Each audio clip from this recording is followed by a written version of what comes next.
Buildings are outgrowing the systems beneath them. Building strategy assumed infrastructure would flex, power would be available when needed, water capacity would scale, reliability would be a background condition, important but rarely a binding constraint. That assumption is breaking. Across commercial and institutional portfolios, facilities teams are encountering limits that no amount of efficient design can fully solve. Electrification projects stall. EV charging installations are delayed or downsized. Cooling upgrades run into power availability issues. In many cases, buildings are performing exactly as designed, yet still triggering stress beyond their walls. The issue is not building ambition.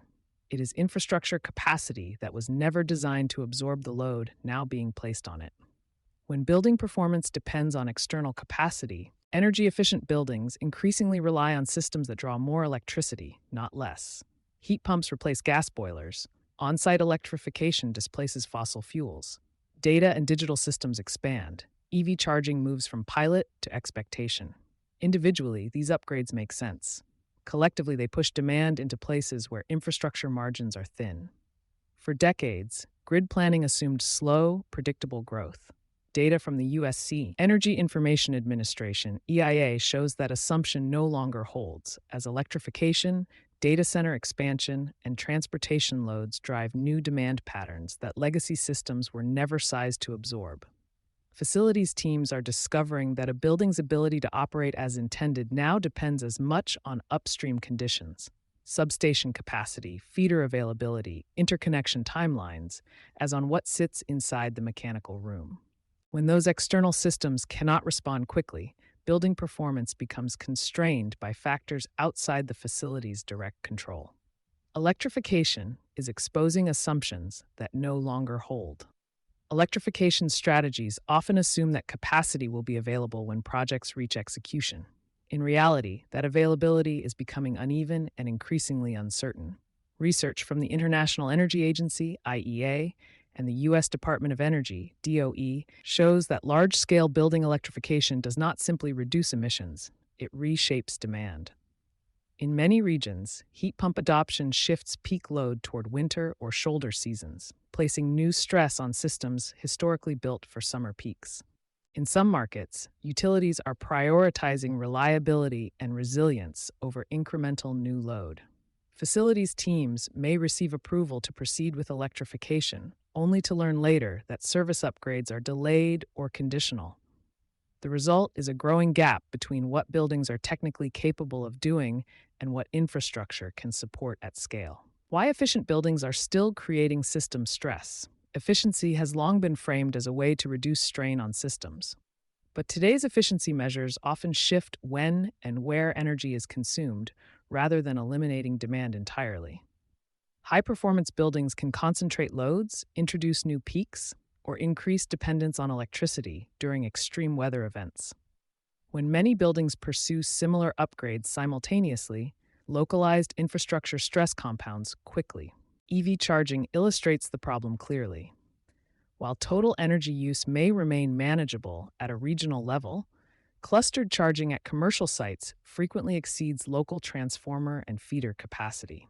Studies referenced by the DOE show that distribution-level upgrades, not generation, are often the binding constraint, creating delays that building owners did not anticipate when projects were approved. This does not mean efficiency has failed. It means the context has changed. Buildings are no longer isolated assets, optimizing within stable systems. They are active participants in networks already operating closer to their limits. What facilities teams are escalating upstream? Facilities leaders are increasingly forced to escalate issues that once sat outside their remit. Questions about grid capacity, utility coordination, and infrastructure sequencing are moving into capital planning discussions far earlier than expected. The mismatch is structural. Analysis from the National Renewable Energy Laboratory and utility planning documents show that grid and water infrastructure upgrades often operate on 5 to 10-year planning horizons, while building retrofits move on 1 to 3-year capital cycles.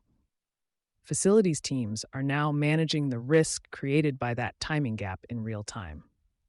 In some organizations, this has triggered closer coordination between facilities, energy, and enterprise risk teams. In others, it has exposed blind spots. Projects approved without a full picture of infrastructure readiness, schedules built on assumptions that no longer apply. Infrastructure readiness, as extreme heat and cold events place additional strain on energy and water systems, infrastructure dependency is becoming harder to dismiss. Research from the International Energy Agency and U.S. Department of Energy shows that weather-driven peak demand now plays a larger role in system stress. Precisely when electrified, high-performance buildings are most reliant on external capacity. The stress appearing inside buildings is often the first visible symptom of deeper infrastructure limits that can no longer be worked around with operational tweaks alone. As electrification accelerates and demand patterns evolve, facilities teams are no longer just managing assets. They are navigating system constraints that extend far beyond the property line. That shift is setting the stage for a broader reckoning with infrastructure readiness, one that will define how far and how fast sustainability strategies can realistically go. You've been listening to Sustainability Soundbites by Environment and Energy Leader. For partnership opportunities, please reach out to our team.